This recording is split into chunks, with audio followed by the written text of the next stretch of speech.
Ladies and gentlemen, behind us you will see raising the garrison flag. The flag has flown over the Veterans Field of Honor for 47 years. That flag flies over our veterans every year and is only raised for the 4 days of Memorial Day. Gentlemen, please raise the flag.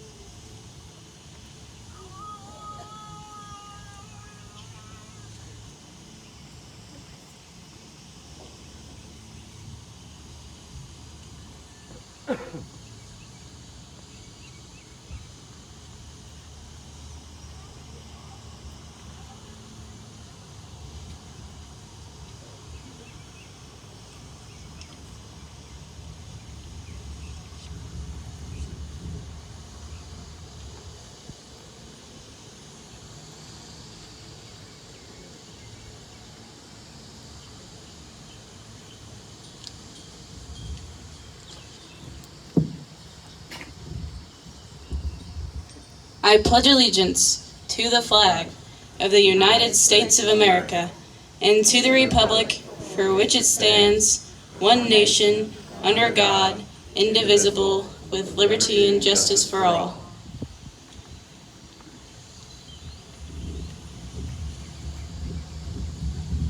And now our Star Spangled Banner, performed by Allison Lane.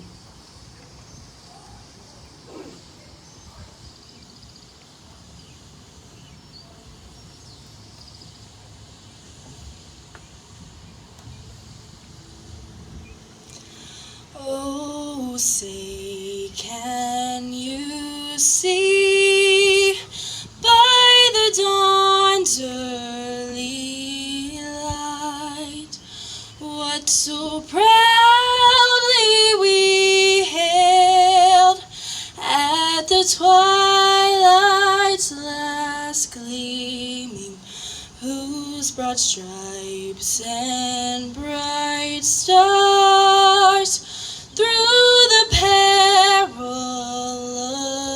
fight o'er the ramparts we watched, were so gallantly streaming, and the rocket's red glare, the bombs bursting in air, gave proof through the night that our flag was still there. Oh, say does that star-spangled banner yet wave o'er the land of the free and the home of the brave? Thank you.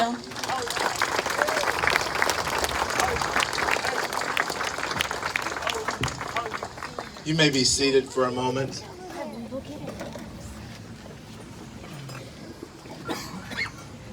Family and friends, distinguished guests, today we are honored to present to you for the first time, never seen, a new tomb that has been donated to Floral Haven. Behind us, the Tomb of the Unknowns, set for many years.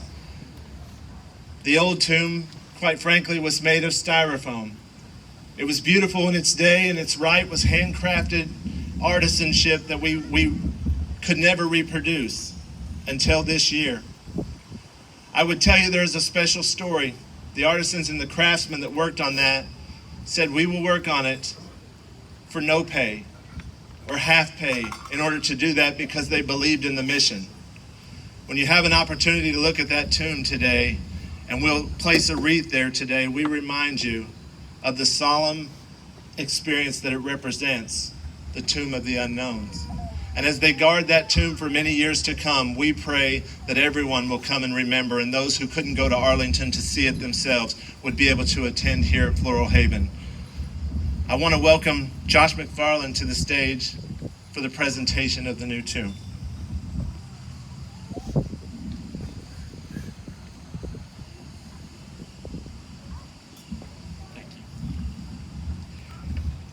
Thank you. I'd first like to start off by thanking the young youth that are out here. Watching them, they could be anywhere today. They could be at the lake. They could be playing Fortnite. They could be doing a lot of things, and instead they're here to honor our heroes. So we appreciate them. I am the chairman of Soldiers Wish Board. We also have some other board members here as well, Adam in the front row. We thank you for coming out here today and letting us be a part of this. What is Soldiers Wish, you might ask? Soldiers Wish.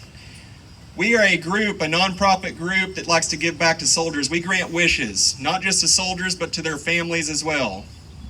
We also grant wishes for community events that aid soldiers. I personally never served.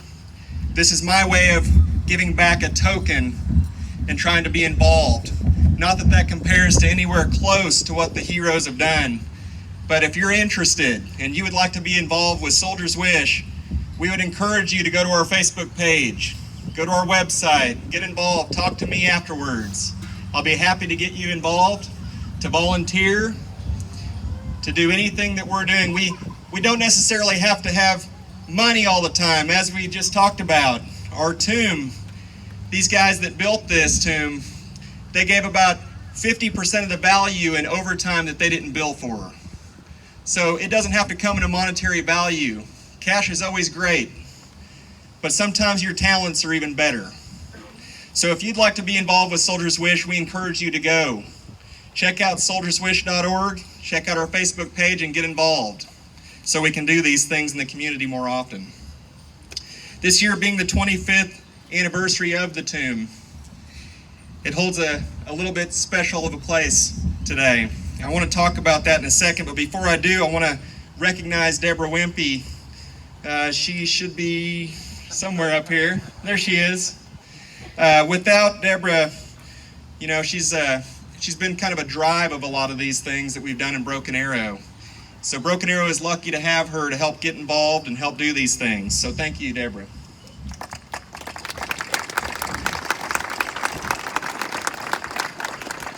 When she first called and got us involved, we realized there was a need last year. There was some old, broken M1A demilitarized rifles. They were falling apart. We got involved, and Soldiers Wish raised $3,200 from the community to get new M1A rifles. Pretty cool. So now we have those going forward. The original tomb. This year, that was our big thing. So last year was the rifles. This year, you're looking at our wish. We're excited about the tomb. It was literally falling apart. It was our goal to find the best craftsmen that we could to build it. All in, Soldiers Wish donated $22,000 through Gifts of the Community to help give you this. At the same time, this gift was much more valuable than $22,000. There was probably over $60,000 of what it actually should have cost without the donations of the hard work that was put into it. So I'd like to recognize Nathan Pennington and Offermore LLC who built this tomb. Can we give them a round of applause, please?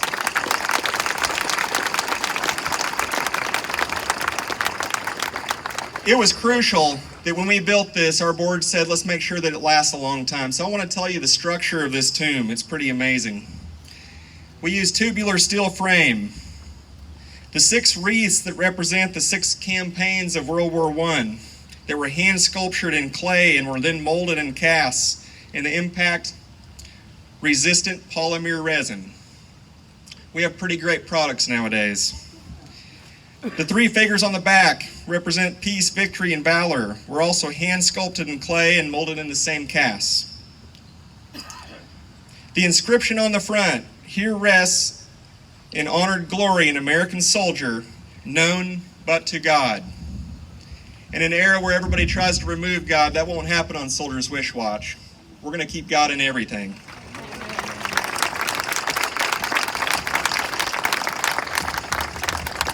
It was reproduced using the CNC technology machine, and it encapsulated in the same impact resin that we talked about before. Offmore understood the impact of this monument. It was very important to the community and very important to Soldier's Wish. The beauty marble that you see on there took lots and lots of hours. Floral Haven's guests will feel as though they've went to Arlington National Cemetery right here in Tulsa. A lot of people can't travel there, but now they can come see it right here in Tulsa. Today, it is my distinct pleasure, on behalf of Soldier's Wish, to present Floral Haven its 25th annual reenactment of the Tomb of the Unknown Soldier, the replica tomb. Thank you very much.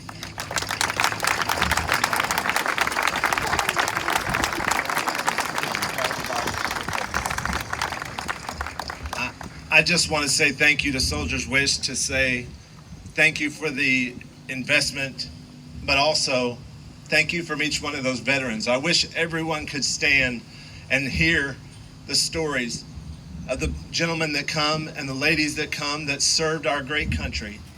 And they watch the reenactment, and with a tear in their eye, they salute that tomb. And the moments that they share with us are monumental and life-changing. I tell you, it's really easy to sit back and say thank you for your service. It's a whole different thing to see it in action. There are many levels of service today, but as we present the wreath for the first time, I'm going to ask that our sentinels from our tomb guards come forward and present a wreath the very first time to our brand new tomb, as it was dedicated last night through prayer. Sentinels, please present the wreath.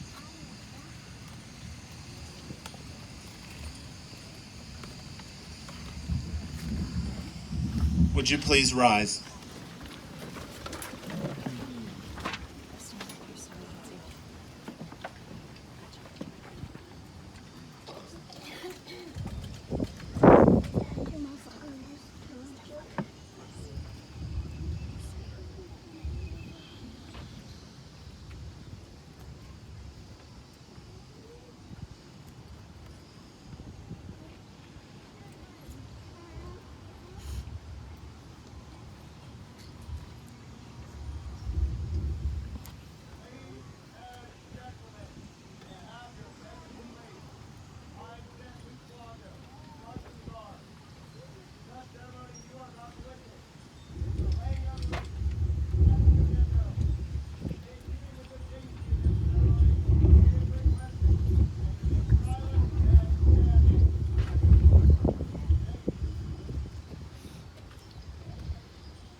Thank you. You may be seated.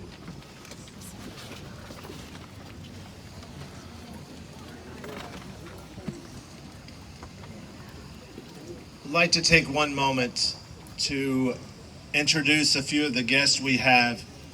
First, all of my men and women who have served this great country or in active service or in uniform today, would you please stand and be recognized as we thank you for your service.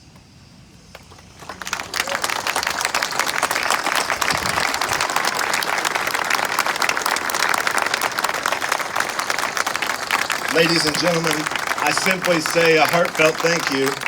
I could not stand at this microphone if it wasn't for each of you. Thank you for your service to our country. Thank you for the freedoms that we live by.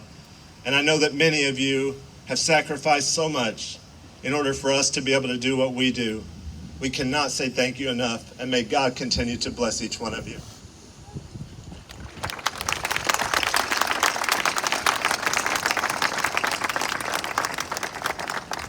I want to say it's very difficult in a world of today where politics can divide us.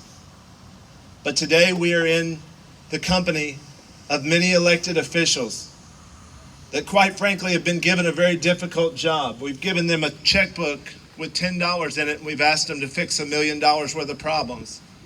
If we tried to get everyone's opinion here today on one thing, we might get several different opinions, and trying to come to one complete agreement would be a difficult task.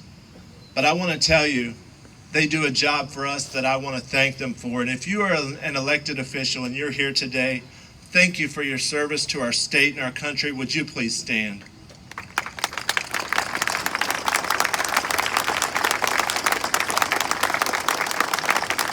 Thank you so very much.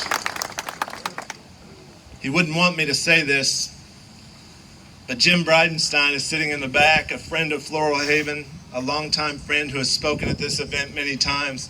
Jim, I just want to say thank you to you and your beautiful family for the service, as well as the commitment to Floral Haven in this program. We remember and will never forget. Thank you, sir.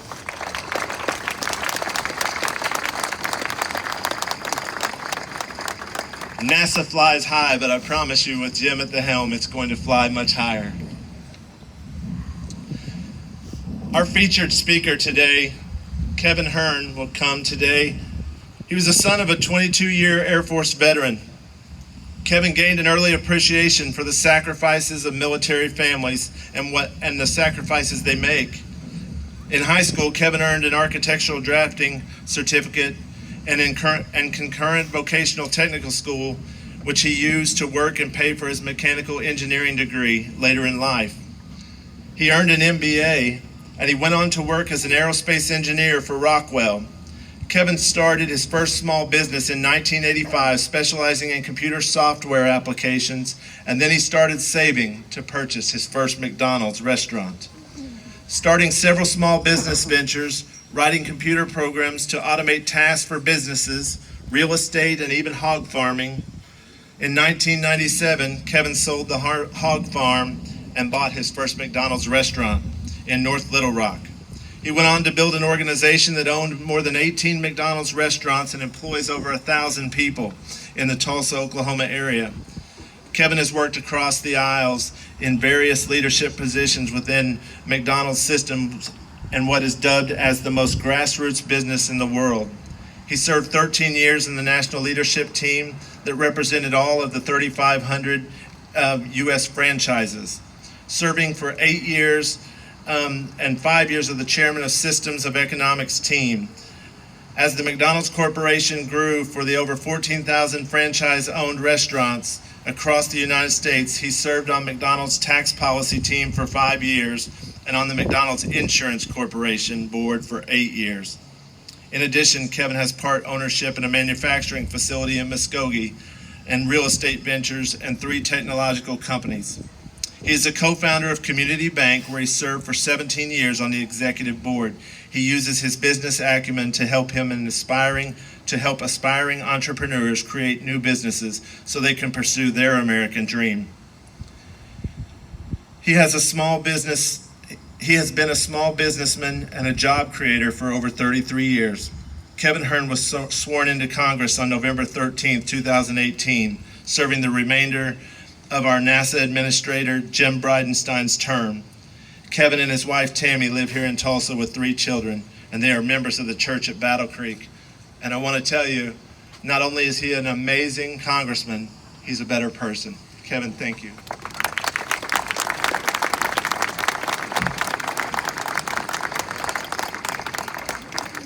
As many of you know that have been coming here for years, there's nobody can make this work better than Walter. And he's a very humble man. We should give him a round of applause.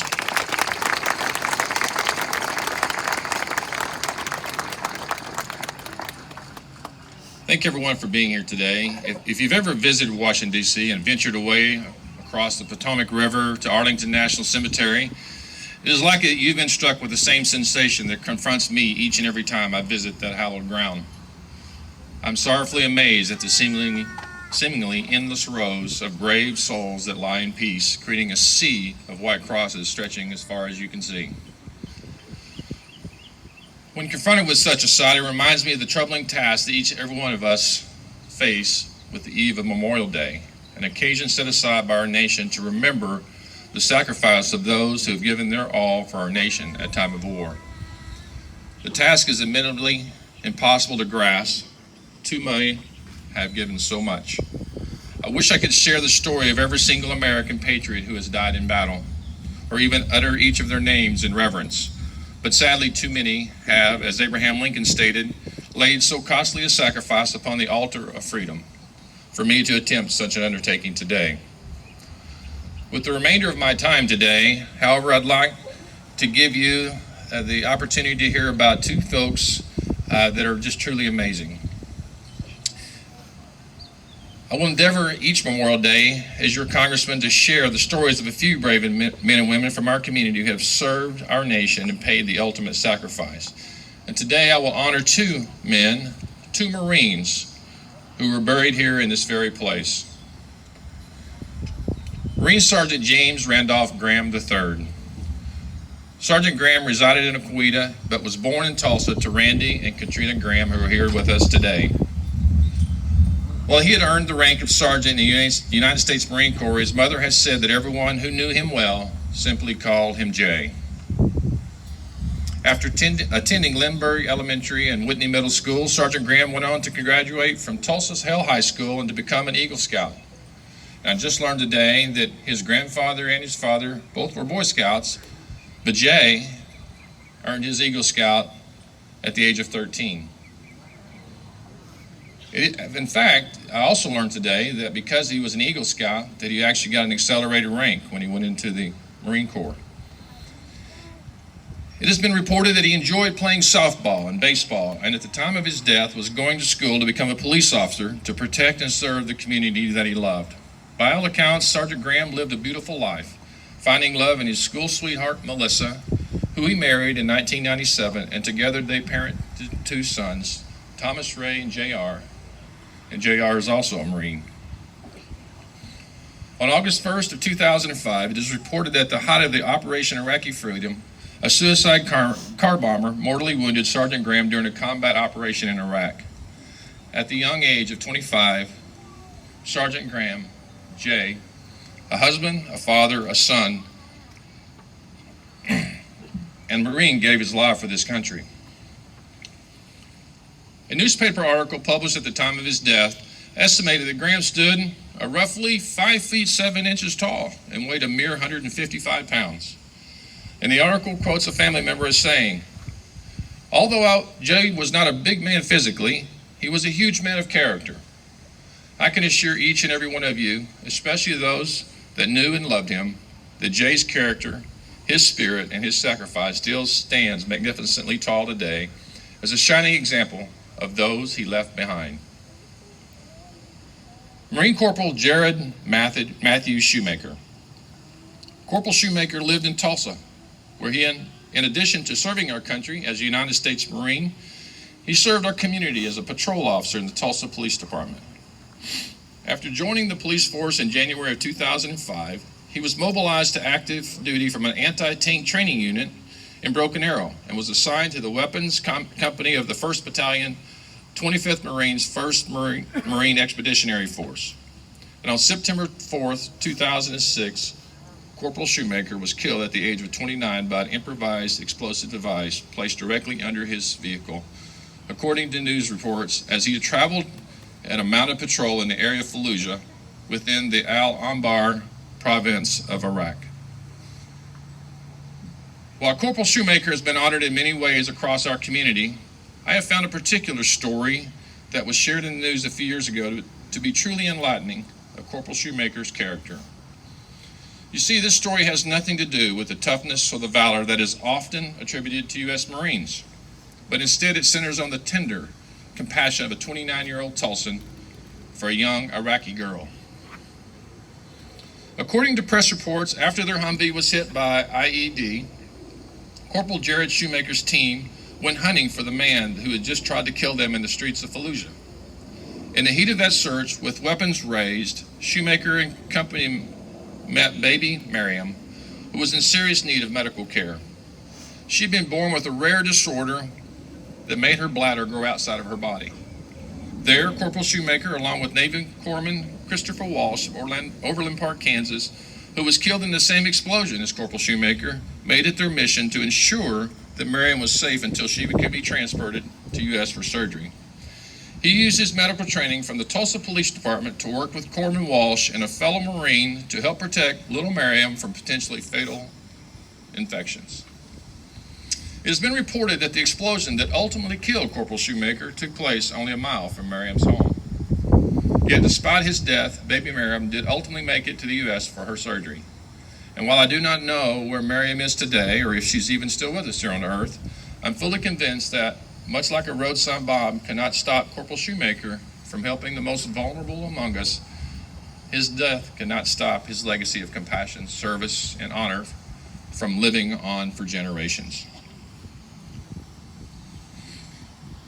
These incredible men and women and their incredible lives that are a mere representation of countless brave soldiers who have sacrificed for all of our freedom, for our way of life, and for the protection of millions around the globe from tyranny. And while my simple gesture of remembrance today for those who have fallen is the logical focus of such occasions like today, I do want to remind us all that we should acknowledge someone else today and this weekend. With every lost life in combat, with every story of unimaginable sacrifice, there is someone, somewhere, who was left behind. Somewhere, a widow has been over in pain, grieving from the overwhelming loss that is just as raw and palpable as it was the day she received the word that her best friend, her love, and her life's partner would not be coming home to live out their days for richer or for poor, or for better or for worse. Somewhere, a daughter is bravely walking down the aisle of a church alone, and the tears rolling down her face are not the manifestation of pure joy for the experience of the special day, but instead are marked a realization that someone is missing from her arm. Somewhere, a son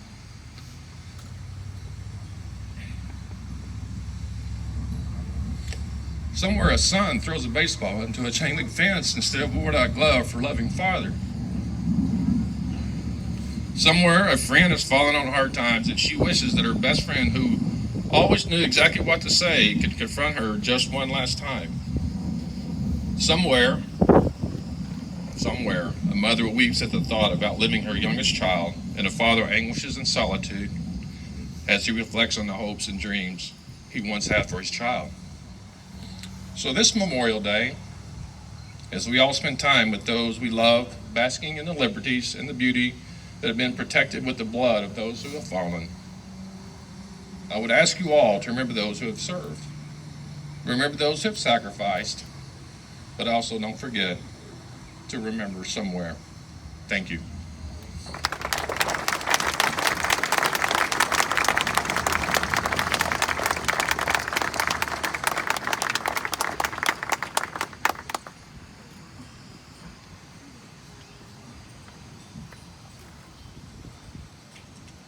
Well, it is important to know how we got here. In 1972, a widow came to Floral Haven And she said, they gave me this flag at his funeral. I don't know what to do with it, but somehow sitting on that shelf, it just doesn't seem right. It needs something more. So she convinced Richard Link, the owner of Floral Haven, to fly the flag for Memorial Day. So one flag started in the middle of the garden, flying by itself. And other families saw the one flag and said, how do we become a part of that? And they would donate their flag. And another family would donate their flag. And now, as we approach 4,000 flags, you see what can happen when one act of kindness, when one person stands for a flag, we can change the world if we're only willing to try. As I stand here today, I know that Memorial Day has become the first time to be at the lake. It's become the first time to save a discount on a washing machine. It's become a great time to do all of these things other than remember the true American heroes. I ask you today, when you go over and raise your flag for that special family, for that special person, take a picture. Share it on social media. Maybe someone will just scroll through and for a moment stop and remember there was a price paid for us. Maybe they'll be thankful for a moment to just say thank you to a veteran. Or maybe, just my prayer, maybe they will be kinder to another American. I simply say to you at Floral Haven, we have come with the mantra that we will always remember, and we will never forget the sacrifices. And I share the one last story. Colonel Childers stood in the windows of that front room. A Congressional Medal of Honor winner, I asked him as he looked out among all the flags, and I said, Colonel Childers, tell me what you think about when you see all of those flags. And he stopped me and he said, sir, any of those individuals would have done what I did given the same circumstance. They were just trying to survive. And I was convinced at that moment that that was a true hero. I don't know what I expected him to reply, but I expected some kind of monumental conversation. But he simply said, every one of those gentlemen is as important as I. So I'm asked many times, why do we not read the names of each individual? And I simply say, because they stand silently as they did in service, one by one by one. If one falls, we will be there to pick them up. And so today, making this happen, we remember the people who will carry this on. There's a place that I cannot go, a place that you will not go with me, but a place that these cadets will go, and it's called the future. Oh, dear cadets, our youth of America, one day they will wheel me to this place, and I pray that you will still raise the flag and salute it with the same vigor that you did as a young man, and I will stand and applaud you. So today I want to recognize the Scouts and also the junior ROTC members who are scholarship winners. These scholarship winners of the Link Scholarships are not only great academic students, but they're great junior ROTC members, and our board voted on them, and they are amazing. I'll have them come up, if you would, to be recognized.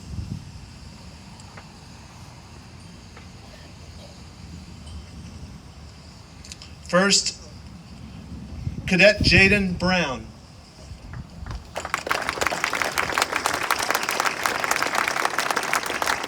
Cadet Reagan Cochran.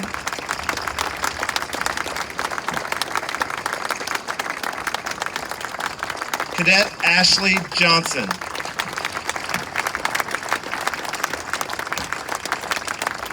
Cadet Jenny Leva. Cadet Samuel Augenside. Cadet Naomi Purnell. Cadet John Thurman Jr. and Cadet Faith Willis. All represented From Webster High School, Edison High School, Bixby High School, East Central High School, Sapulpa, Will Rogers High School, Memorial High School, cadets, thank you. Lead us to the future.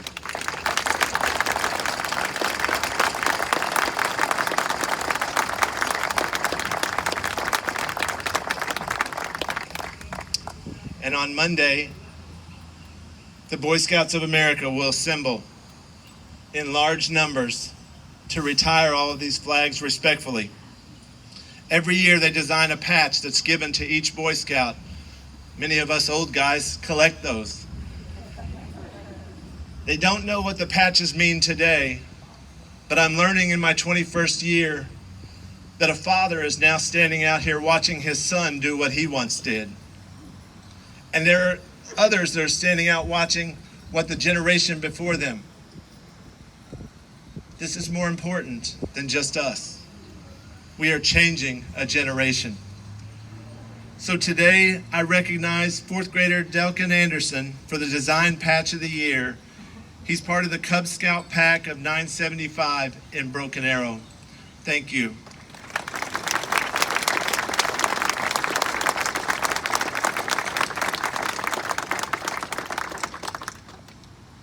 And in just a moment, all of our new flag family members, those of you who donated a flag this year and will be raising your flag for the first time, I want to let you know in just a few minutes, we'll release you over to the garden behind me. It's our Garden of Reflections.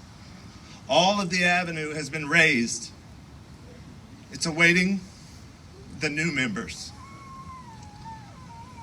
You are becoming a part of a family, something greater than ourselves.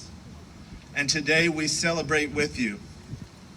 Oh, I know there's a name and a face and a story with each one of those flags. And I simply tell you, we stand with you today, but we thank you for the sacrifice that your family has made for us. But I certainly say to you, those memories and those stories, I pray you'll continue to share with the people around you. I believe together we can change the world if we're only willing to try.